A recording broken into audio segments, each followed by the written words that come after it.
ചിക്കു കോഴിക്കുട്ടി രാവിലെ സുഖമായി ഉറങ്ങുകയായിരുന്നു. പെട്ടെന്ന് അമ്മ വന്ന് വിളിച്ചു, ചിക്കു ചിക്കു സ്കൂളിൽ പോവാനായി.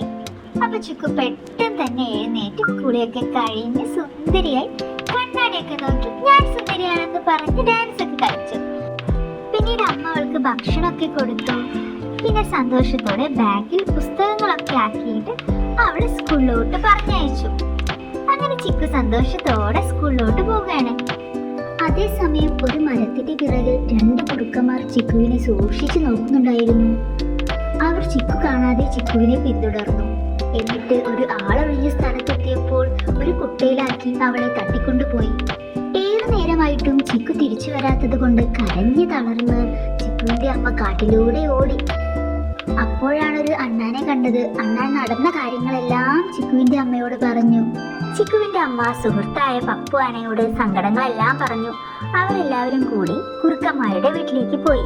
അലറി വരുന്ന പപ്പു ആനയെ കണ്ടപ്പോ തന്നെ കുറുക്കന്മാർ പേടിച്ചു. അവർ അപ്പൊ തന്നെ ചിക്കുവിനെ തിരിച്ചു അവളുടെ അമ്മയുടെ അടുത്ത് ഏൽപ്പിച്ചു.